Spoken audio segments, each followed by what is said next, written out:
Hey guys, welcome back to the another video. आप देख रहे हैं द इनर थॉट। मेरा नाम है रोहित। तो चलिए शुरू करते हैं। The wind hums songs at the break of day. Whisper. मनुष्य का स्वभाव है पाने की चाह, बट इसी चाह में वो अपना पेशेंस खो देता है, धैर्य खो देता है। वो चाहता है कि उसे सब कुछ मिले तुरंत, जैसे सम्मान हो गया, सफलता हो गया, प्रेम हो गया, एक्सेट्रा एक्सेट्रा। और इसी अधीरता में वो जीवन भर परीक्षाएं देते रह जाता है, क्योंकि उसके ज़िंदगी में, उसके लाइफ में, उसके मन में धैर्य नहीं है, अधीरता भरा हुआ है। इट मीन्स कि इम्पेशेंस है। कोई भी कार्य अगर आप कर रहे हो और उसमें धैर्य नहीं है तो आप जीवन भर परीक्षाएं देते रह जाएंगे और आपका काम अधूरा का अधूरा ही रहेगा, कभी कंप्लीट नहीं होगा। इम्पेशेंस इंसान के निर्णयों को प्रभावित करती है। अक्सर जल्दबाजी में लिए गए फैसले गलत साबित होते हैं, क्योंकि उस टाइम हमारे मन में धैर्य नहीं होता। हम अधीरता के कारण ऐसे ऐसे फैसले ले लेते हैं जो कि हमें नहीं लेना चाहिए। वही फैसले हमें जीवन भर हमें स्ट्रगल करवाती है, ट्रॉमा देती है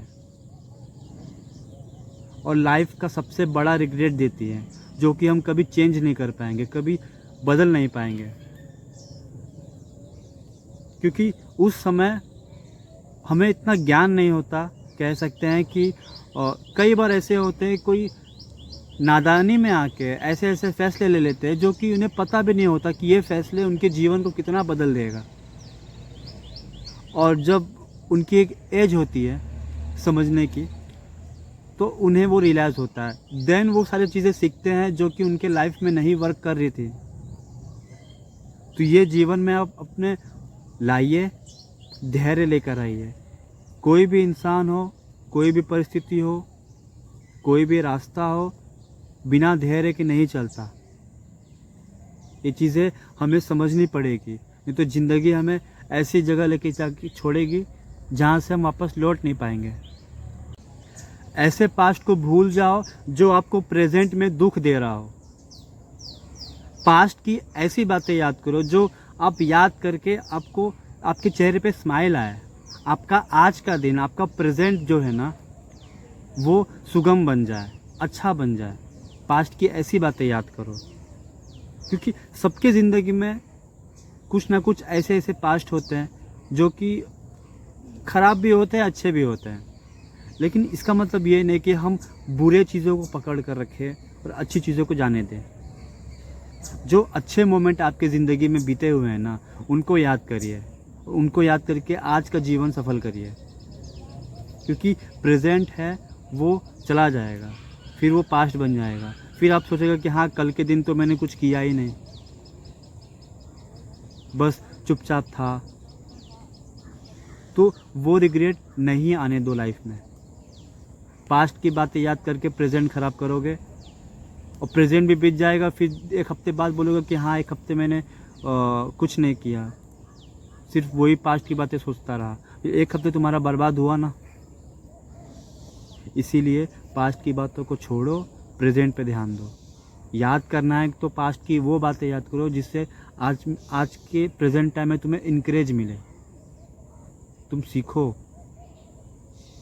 गलतियाँ सबसे होती है, लोग घिरते हैं, पढ़ते हैं, लोग फेल होते हैं। कोई एग्ज़ाम में फेल होके फिर से एग्ज़ाम देता है, तो फिर से वो सोचता है कि यार मैं तो फेल हो गया था। अभी पास्ट की बातें याद कर करके वो आज वो करना ही नहीं चाहता मेहनत। ऐसा नहीं होता। पिछली बार तुम फेल हो गए, इस बार थोड़ी हो जाओगे। पास्ट की बातें भूलनी पड़ेगी अगर प्रेजेंट मोमेंट को जीना है तो। फ्यूचर भी तो देखना है ना तुम्हें। जीवन एक पेड़ की तरह है। बीज बोने के बाद फल पाने में समय लगता है, परंतु आज का मनुष्य टाइम और नेचर को मानने के बजाय वो तुरंत परिणाम चाहते हैं, जो कि उन्हें नहीं करना चाहिए। आपने अपना काम कर दिया, नेचर को और टाइम को अपना काम करने दो। अगर आप नेचर और टाइम के बीच में दखलंदाजी करेंगे तो नेचर और टाइम आपको ऐसा पटकेंगे कि आप कहीं के नहीं रहोगे। सिर्फ आपका जो योगदान है जीवन का, आपको जो देना है, आप वही करो। आप ये मत सोचो कि मुझे आज ही निर्णय चाहिए। एग्ज़ाम में अगर एग्ज़ाम लिखते हो तो रिज़ल्ट आता है, आने में समय लगता है। ऐसे ही जीवन में कोई कार्य करते हो तो उस कार्य का निर्णय आने में समय लगता है। वो कार्य को एनालाइज तो करने दो भगवान को, नेचर को, कि तुम्हारे कार्य, तुम्हारे कर्म कैसे हैं। एनालाइज करेंगे तभी तुम्हें फल देंगे। अब तुम्हें एनालाइज करने को समय देना नहीं है नेचर को, और तुम कह रहे हो कि मुझे तुरंत निर्णय चाहिए। नहीं होता है ऐसे। सिर्फ अपना काम करो, सच्चे दिल से, सच्चे मन से, प्योर हार्ट से काम करो। कोई भी काम करो। भगवत गीता में श्री कृष्ण कहते हैं, योगस्थो कुरु कर्माणि संगम त्यक्त्वा धनंजय सिद्ध सिद्ध्यो समो भूत्वा समत्व योग उच्यते। अर्थात समभाव में स्थिर होकर कर्म करो। अटैचमेंट, आसक्ति को त्याग कर, क्योंकि असफलता और सफलता दोनों एक ही है, लेकिन उसके आगे अ लग जाता है। अ मतलब क्या होता है? वर्णमाला का जो अ होता है ना, वो स्टार्टिंग फेज होता है। इसका मतलब आप फिर से स्टार्ट कर रहे हो। भगवान आपकी गलती को जान चुके हैं, इसलिए भगवान आपको एक मौका दे रहे हैं, आप फिर से स्टार्ट करो। असफलता का मतलब ये नहीं है कि आप फेल हो चुके हैं। असफलता का मतलब ये है कि आपको एक और मौका भगवान ने दिया है शुरुआत से स्टार्ट करने का। वर्णमाला में अ स्टार्टिंग में रहता है, तो भगवान भी आपको शुरुआत की तरफ ले जाते हैं। कोई बात नहीं, फेल हो गए तो स्टार्टिंग से शुरू करो। तो ये भगवान बताना चाहते हैं। लेकिन हम इंसान हैं तो सफलता असफलता में इतनी डिफरेंसेस कर लेते हैं कि अगर असफलता किसी को मिल जाए तो हाँ, लोग मरने को तैयार हो जाते हैं, फांसी लगा लेंगे, कभी क्या कर लेंगे, कभी नस काट लेंगे। असफलता का मतलब होता है रीस्टार्ट। यही भगवान बताना चाह रहे हैं। समभाव में होकर अपना कर्म करिए, चाहे किसी भी परिस्थिति हो, चाहे किसी भी फील्ड में हो, प्यार में हो, सक्सेस पाना हो, अपना करियर बिल्ड करना हो, एजुकेशन फील्ड में हो, किसी भी फील्ड में हो, समभाव होकर कार्य करिए। आपको नहीं फ़र्क पड़ेगा कि आपके साथ क्या हो रहा है। अटैचमेंट तो रखिए मत किसी से। दुख का कारण ही है अटैचमेंट, किसी से मत रखिए। अटैचमेंट है दुख का कारण, लेकिन उन लोगों से रखो जो आपकी वैल्यू करता है। उन लोगों से मत रखो जो आपको कुछ फ़र्क नहीं पड़ता आपकी ज़िंदगी में रहे न रहे।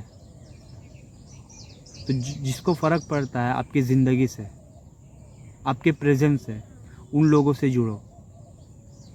हर किसी से जुड़ना नहीं चाहिए। धैर्य, विश्वास और कंटिन्यूस एफर्ट से ही जीवन में सच्ची सफलता और शांति प्राप्त होता है, सुकून प्राप्त होता है।